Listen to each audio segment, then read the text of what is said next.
Pessoal, com essa aula de hoje, a gente vai começar uma sequência de resolução de exercícios, tá? Que são referentes ao capítulo 4. E o que esse primeiro exercício apresenta pra gente? Então, tem uma barra, para a barra abaixo, composta por dois materiais, determinar. Então, primeiro, ele tem uma barra, que é engastada livre, tá? E essa barra ela é composta por dois materiais. Então, de A até B tem um material que tem uma constante elástica, um módulo de elasticidade de 210 gigapascal e um diâmetro de 5 milímetros. Então, primeiro a gente já sabe que essa aqui é uma barra circular, tá? E de B até C tem outro material, que tem uma constante elástica de 18 gigapascal e um diâmetro 2 de 5 milímetros. Então, por mais que essa barra seja composta por duas hastes de materiais diferentes, o diâmetro é o mesmo, tá?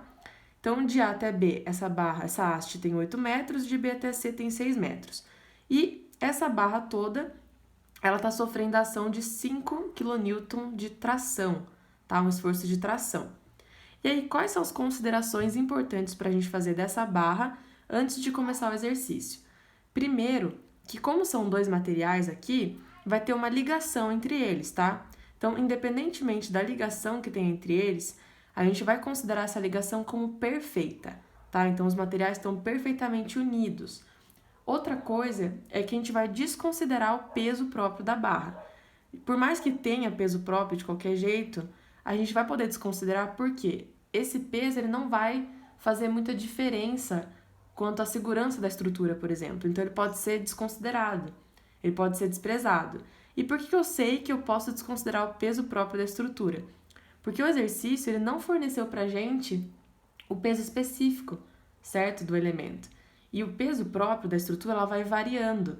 Então, por conta disso, por conta de eu não considerar esse peso próprio, essas duas barras, essas duas hastes aqui, elas estão sujeitas ao mesmo esforço axial, tá? Que é esse esforço de tração de 5 kN. Então, ele está atuando ao longo da barra inteira. O que isso significa? Que se eu fizer uma seção, por exemplo, aqui no trecho BC, qual que é o esforço que vai surgir para poder manter essa barra em equilíbrio? Vai ser de 5 kN. Se eu fizer uma seção, por exemplo, em AB, qual vai ser o esforço normal que vai surgir para deixar essa estrutura em equilíbrio? Vai ser de 5 kN também. Então, repara que o esforço normal ele é constante ao longo da barra. Isso é uma coisa muito importante para a gente começar o exercício também. Outra coisa é que essa barra aqui ela é maciça. O que isso significa? Bom, como o exercício ele não forneceu para a gente o diâmetro externo e o diâmetro interno dessa barra circular, significa que ela é maciça, tá? Não tem nenhum vazio dentro dela. Então, essas são as considerações importantes para a gente começar o exercício. Outra coisa, ele pede para a gente as tensões normais 1 e 2, né? Então, aqui tem o material 1 e o material 2, ele quer saber as tensões normais que atuam nessa barra, e a unidade dessa tensão vai ser megapascal. E também quer saber as variações de comprimento que vão acontecer em B e em C por conta desse esforço de 5 kN que está atuando na barra. E ele quer esse deslocamento aqui em milímetros. Então, qual que é a minha dica antes de começar o exercício? Deixem as unidades com base naquilo que ele pediu. Então, por exemplo, o esforço normal vai ter que estar em megapascal. A constante elástica ele deu em gigapascal. Então, vamos passar esse gigapascal para megapascal agora, antes de fazer o exercício, tá? Então, por exemplo, vocês sabem que 1 gigapascal equivale a 1 kN por milímetro ao quadrado, tá? E 1 megapascal é 1 newton por milímetro ao quadrado. Então, se eu quiser passar o gigapascal para megapascal, é só multiplicar por 10 a terceira, tá? Ou por 1000.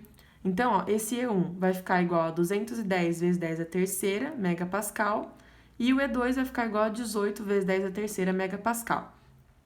Outra coisa, megapascal é newton por milímetro ao quadrado. Então, é legal passar essa força aqui, essa força que eu chamei de P, de 5 kN para newton. Então, de novo, é só multiplicar por 10 a terceira, tá? Por 1000. Então, 5.000 newton. Outra coisa também é que as dimensões elas estão em milímetros.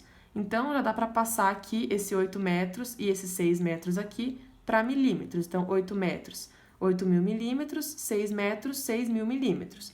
os diâmetros já estão em milímetro, então a gente não precisa mudar nada. Então vamos lá. Para calcular as tensões normais, a gente sabe que tensão normal, gente, é o esforço normal dividido pela área, tá? O esforço normal aqui é axial dividido pela área. Seguinte, vamos calcular então o esforço normal que atua tanto na barra 1 quanto na barra 2. Lembra que eu falei para vocês que por a gente desconsiderar o peso próprio, o esforço normal vai ser o mesmo, independente da seção que eu fizer, se eu fizer a seção entre B e C, ou se eu fizer a seção entre A e B? Então, o esforço normal em 1 e o esforço normal em 2 vão ser iguais a mais 5 kN, porque é um esforço de tração positivo, certo? E aqui eu já coloquei também 5.000 newtons, tá? A área também vai ser a mesma, também vai ser constante. Por quê? Porque o diâmetro dessas duas hastes é o mesmo. Então, a área é igual a πr ao quadrado, o diâmetro é 5 milímetros, então o raio vai ser 5 dividido por 2, que é 2,5, e fazendo a área 1 ou a área 2, que são iguais, né? Isso vai dar 19,6350 milímetros ao quadrado, aproximadamente, tá? Então, vamos lá. A tensão normal 1 vai ser igual à tensão normal 2, por quê? Porque a área é a mesma e o esforço normal é constante. Então, o esforço normal, 5.000, dividido pela área, que é π vezes 2,5 ao quadrado, ou esse valor aqui. Fazendo essa divisão, a gente acha que a tensão normal, tanto em 1 quanto em 2, vai ser igual a 254,7 megapascal. Lembrando que é megapascal porque esse N aqui, a unidade dele é Newton, e a unidade dela é milímetro ao quadrado. Newton por milímetro ao quadrado é a mesma coisa que megapascal, tá? Então, aqui a tensão sai em megapascal. E agora, para calcular, então, a variação de comprimento, o que a gente vai ter que fazer? Primeira coisa, sempre que a gente tiver uma estrutura que é engastada, livre, para calcular o deslocamento, vocês têm que partir sempre da parte engastada para o balanço, tá? Do engaste para a parte livre. Então, quanto que esse ponto B aqui ele vai deslocar no espaço por conta desse esforço de tração de 5 kN? Então, vamos lá. O ponto B ele vai ser afetado pela variação de comprimento do ponto A e pela variação de comprimento da barra AB. Só que a gente sabe que esse ponto A aqui está engastado, né? Então, não vai ter deslocamento nenhum aqui nesse ponto. A única coisa que a gente vai ter que levar em consideração é o tanto que a barra AB desloca. Então, o ΔLB vai ser igual ao ΔLA, que a gente sabe que é 0, mais o tanto que essa barra AB vai deslocar. Se vocês lembrarem lá da primeira aula, eu mostrei para vocês que essa variação de comprimento ela é a integral do NX, né, que é o esforço normal, vezes dx, dividido pela rigidez axial, que é o produto do E pela área, tá? Então, vamos colocar isso daqui referente à barra AB. Então, primeiro, vai de 0 a L1, que a gente sabe então que vai de 0 a 8 metros, né? Do esforço normal 1 vezes dx1 dividido pela rigidez axial, que é o E1 vezes a área 1. Como a gente sabe que o esforço normal é constante, a área é constante e esse E aqui também é uma constante, todos eles vão sair da integral e integral. Essa integral definida aqui de dx1 vai ser o próprio comprimento L1, certo? Que é de 8.000 milímetros, ou de 8 metros.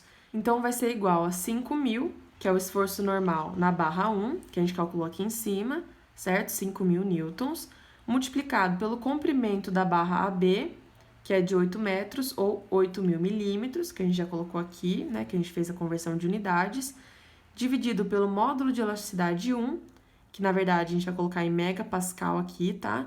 Então, 210.000, multiplicado pela área 1, que é π vezes 2,5 ao quadrado. Fazendo essa continha, a gente acha que o deslocamento em B vai ser igual a 9,7 milímetros.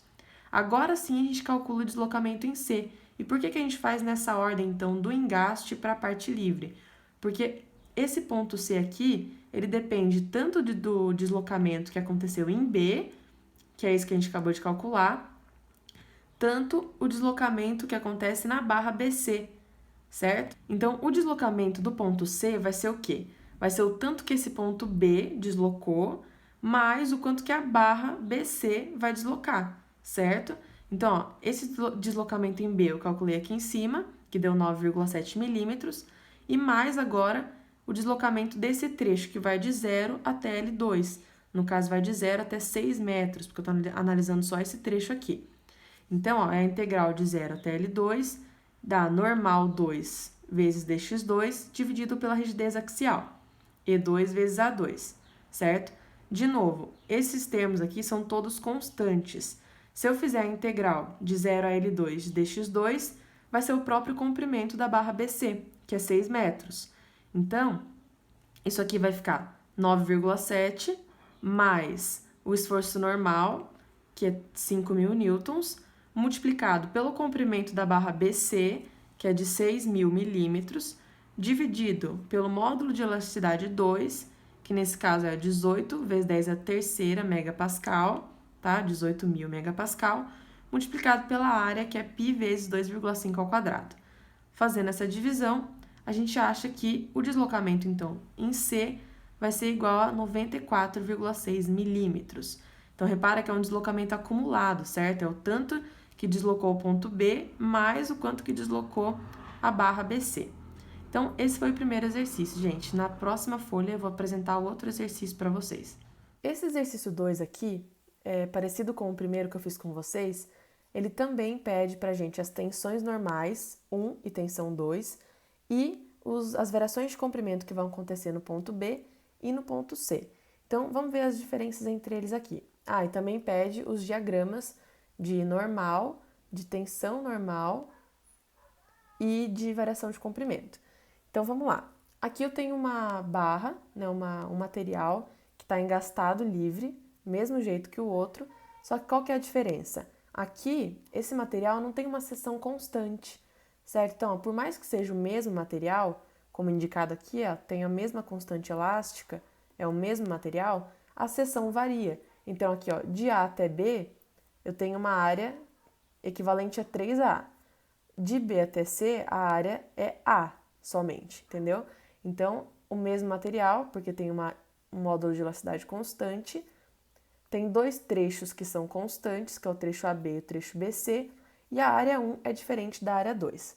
E essa barra aqui, ela também está sofrendo ação de algumas forças, de alguns esforços externos, tá? Então, por exemplo, aqui no ponto C, tem uma carga P apontando para baixo, tracionando essa barra aqui. Já nesses dois pontos aqui, ó, nesse, tem dois esforços equivalentes a 2P, tá? Que estão comprimindo o elemento. Então, tensão normal, a gente sabe que é N dividido por A, certo? Então, vamos calcular primeiro as normais que tem em cada trecho. Primeiro, esse trecho 1 aqui, que é o trecho AB. Se eu fizer uma seção aqui, ó, por exemplo, qual vai ser o esforço normal que vai surgir nessa barra aqui para equilibrar os esforços que estão atuando sobre ela? Então, nesse caso, se eu faço uma seção aqui, eu tenho um esforço P tracionando e 4P comprimindo a barra. Se eu tenho 4P comprimindo, então negativo, menos 4P, mais P tracionando, eu vou ter um esforço normal de menos 3P para poder equilibrar esse elemento aqui, certo? Agora, se eu fizer uma seção aqui, ó, nesse trecho BC, repara que só tem essa força P atuando, tá? Que é uma força de tração. Então, para poder equilibrar aqui o elemento, vai ter uma outra força P aqui tracionando, certo? Então, a normal S2 vai ser mais P. Agora, vamos calcular então as tensões normais. A tensão normal 1 vai ser o NS1 dividido pela área 1. NS1 a gente viu que é menos 3P, tá? Menos 3P e a área 1 é 3A. Então, menos 3P dividido por 3A, eu vou ter uma tensão normal 1 de menos P sobre A. A tensão normal 2 vai ser o quê? NS2, que é mais P, dividido pela área 2, que nesse caso é A. Então, P sobre A. Beleza, agora vamos calcular o deslocamento, tá? De novo, vamos partir do engaste para o balanço, do engaste para a parte livre. Então, começando pelo ponto A, a gente sabe que o deslocamento do ponto A vai ser 0, porque é aqui que está o engaste, tá? Não vai estar livre para se movimentar aqui. Então, no ponto A, o deslocamento é 0. No ponto B, Quanto que vai ser o deslocamento no ponto B? Vai ser o quanto que desloca o ponto A, que a gente já sabe que é 0, mais o quanto que desloca de A até B, essa barra AB, certo? Então, vamos lá. De 0 até 2L, que é esse primeiro trecho, o trecho AB, da variação de comprimento, que vai ser dada, então, pela normal multiplicado por dx dividido pela rigidez axial. A normal, 1, eu sei que é menos 3p, certo? Então, menos 3p dx dividido por E, que é o mesmo, né? Vezes a área, que é 3A. Então, gente, tudo isso daqui, ó, é constante, que nem no primeiro exercício. Então, vai sair tudo da integral e só vai sobrar, então, a integral definida de 0 a 2L de dx. E a gente sabe que essa integral aqui nada mais é do que o próprio comprimento 1 da barra, que nesse caso é igual a 2L, certo? Então, vamos lá. Esse 3 aqui, ó, eu vou cortar com esse 3 aqui de baixo. Vai sobrar o quê? Menos P dividido por E vezes A. E essa integral aqui de dx, essa integral definida de dx, é o próprio comprimento de 2L, tá? Então, aqui eu só reorganizei, né? E ficou que o deslocamento em B é menos 2 vezes P vezes L dividido por EA. Agora, o deslocamento em C, igualzinho no primeiro exercício, vai ser o quê? Vai ser o quanto que desloca esse ponto B mais o quanto que desloca a barra BC. Então, esse ponto B a gente calculou aqui em cima, que é menos 2PL dividido por EA, mais o quanto que desloca a barra BC. A barra BC vai de 0 até L, o comprimento dela é de 0 até L. Então, vai ser a normal nesse trecho, que é mais P vezes dx dividido pelo módulo de elasticidade, que é E, vezes a área, que é A. Tudo isso daqui é constante, então sai da integral, sobra só a integral definida de 0 até L de dx. E que nem eu fiz aqui em cima, essa integral definida nada mais é do que o próprio comprimento BC, certo? Que é L. Então, substituindo aqui, ó, esse delta LB, que a gente calculou aqui em cima, que é menos 2PL dividido por EA, mais P vezes L dividido por EA. Fazendo essa continha, a gente acha que o deslocamento em C é igual a menos P vezes L dividido por EA.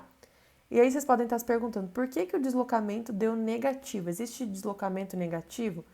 Bom, gente, como a gente está fazendo do engaste, nesse sentido aqui, ó, do engaste para o balanço, significa que se deu menos aqui, ele se deslocou no sentido contrário que a gente adotou. Então, se a gente calculou o deslocamento de cima para baixo, significa que ele deslocou de baixo para cima. Então, agora que a gente fez os cálculos, dá para fazer os diagramas, tá? De normal, tensão e deslocamento.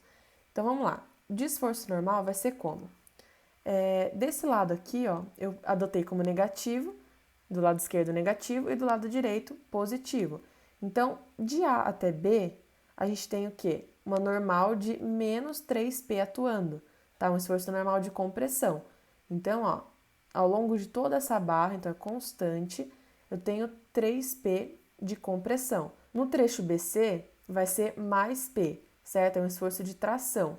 Então, de novo, ele é constante e vai vir de B até C, tá? A tensão normal, como que vai ser? A tensão normal, ela é constante também em cada trecho. Então, por exemplo, do trecho A até o trecho B, a gente viu que essa tensão normal aqui, ó, tensão normal 1, que é de compressão igual a menos P sobre A. Então, ó, desse lado esquerdo do diagrama vai ser P sobre A. E desse lado direito vai ser mais P sobre A, que é essa tensão 2 aqui, certo? E o diagrama de deslocamento vai ser o seguinte. Aqui no ponto A, que é o começo do diagrama, ele vai começar em 0. Por quê? Porque está no engaste. E a gente sabe que o deslocamento no ponto A é igual a 0. Então, eu começo desenhando em 0. Já no ponto B, quanto que a gente calculou que teve de deslocamento? Teve menos 2PL dividido por EA, certo? Então, eu coloquei aqui. E nesse caso, vai variar, então, linearmente. E a gente sabe disso por quê? Porque o P, o E e o A são constantes. Então, esse deslocamento aqui de B depende do ponto que eu estou analisando, depende desse comprimento L aqui, certo? Então, ele que vai variar, por isso que ele varia linearmente aqui com o comprimento. Aí, no ponto C, ele vai variar quanto? A gente calculou aqui que é menos P vezes L dividido por EA. Menos P vezes L dividido por EA. Também variando linearmente, tá? Pessoal, para esse exercício número 3, diferentemente do primeiro e do segundo, que a gente já resolveu, eu vou considerar o peso próprio da estrutura, e somente o peso próprio. Então, se vocês repararem, não tem nenhuma carga externa atuando nessa barra aqui. Então, ó, de novo, é uma barra engastada livre. Aqui eu coloquei o ponto B, aqui o ponto C. Essa barra tem um comprimento L. E o que ele pede pra gente? Ó, calcular o alargamento de um elemento de seção transversal constante A. Então, repara, a seção transversal ela não muda, ela é constante e a área dela é igual a A.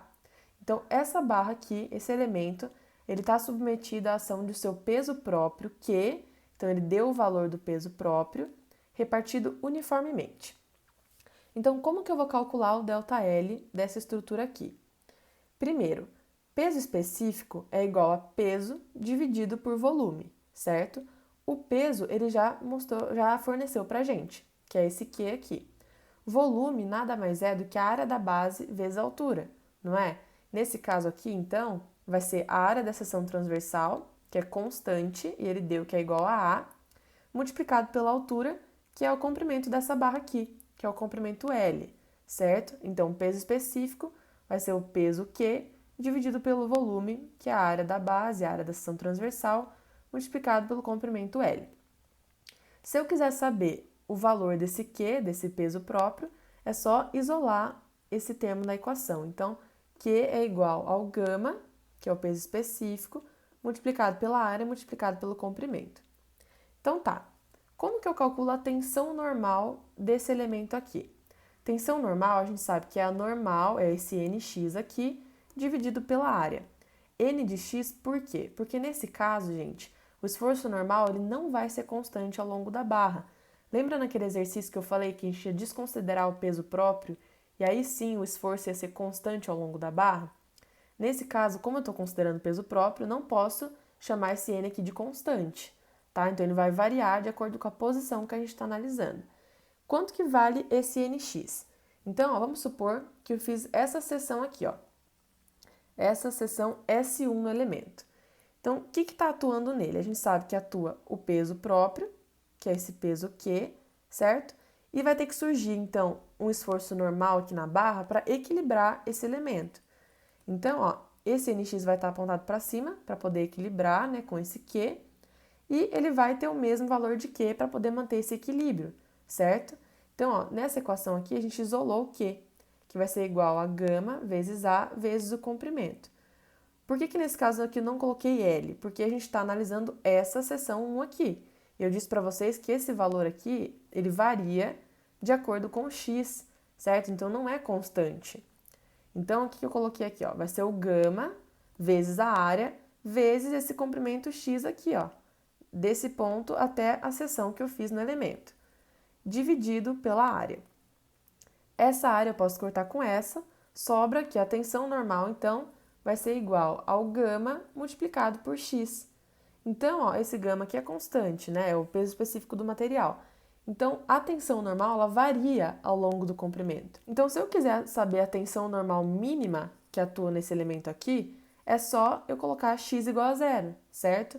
Se eu colocar zero aqui no lugar do x, vai zerar toda essa parcela e a tensão vai ser mínima, vai ser uma tensão igual a zero. Se eu quiser saber a tensão máxima que atua nessa estrutura aqui, por conta do seu peso próprio, é só eu substituir esse x por L, tá? Que vai ser, então, o gama máximo, né? Igual, o gama máximo não, a tensão máxima, que vai ser igual ao gama multiplicado pelo comprimento L, que é justamente aqui nesse ponto B, que é onde está o engaste, certo? Quando o x for igual a L. Então, calculado o esforço normal, vamos calcular agora a variação de comprimento. Então, a variação de comprimento, ela vai acontecer desse ponto B até esse ponto C. Eu vou ter que ver quanto que essa barra BC vai deslocar no espaço. Então, da definição que eu já apresentei para vocês, variação de comprimento nada mais é do que a integral definida, nesse caso vai ser de 0 até L, tá? Da normal N de x, dx dividido por EA. N de x a gente já viu quanto que vale, tá? Que vai valer gama vezes A vezes X, porque ela varia, né? Ela não é constante, dividido por EA. Esse A aqui, ó, a gente pode cortar com esse. E aí, ó, esse gama e esse E, a gente sabe que são duas constantes, tá? Não variam. Então, eu posso tirar eles da integral. Então, ó, gama sobre E, tirei da integral. Vai sobrar o quê? A integral definida de 0 até L de x dx. A integral de x, gente, é x ao quadrado dividido por 2, né? Então, nesse caso aqui, vai ser x ao quadrado dividido por 2, só que é uma integral definida. Então, vai ser definida de 0 até L, tá? De 0 até L, é só eu substituir, então, esse L no lugar do x, que vai ficar, então, o gama vezes o L ao quadrado, dividido por 2 vezes E, certo? Nessa parcela aqui, eu fiz mais uma substituição, porque esse gama, a gente sabe que vale Q dividido por A vezes L, que foi o que eu achei aqui em cima, ó. Peso específico, Q igual a A sobre L. Então, substituindo aqui esse gama por isso daqui, vai ficar aqui Q dividido por A vezes L, né? E aqui o L ao quadrado dividido por 2 vezes E, tá? Então, simplificando de novo esse L com esse L aqui de baixo, sobra então, finalmente, que a variação de comprimento vai ser dada pelo Q multiplicado pelo L dividido por 2 vezes o E vezes o A, tá? Então, pessoal, esse exercício 3 fechou a primeira sequência de exercícios e até agora a gente trabalhou com estruturas isostáticas, ou também chamadas de estaticamente determinadas, tá? O que isso significa? A quantidade de incógnitas que a gente tinha para resolver esses problemas era igual ao número de equações de equilíbrio, então deu para resolver tranquilamente. Nas próximas aulas, que são os próximos exercícios, a gente vai trabalhar com estruturas hiperestáticas. Então, as equações de equilíbrio lá da estática não vão ser suficientes para resolver os exercícios. A gente vai ter que achar uma outra equação, que é chamada de equação de compatibilidade. Aí sim a gente vai conseguir resolver. Mas isso eu apresento na próxima aula para vocês. Espero que tenha dado para entender. Qualquer dúvida é só me perguntar.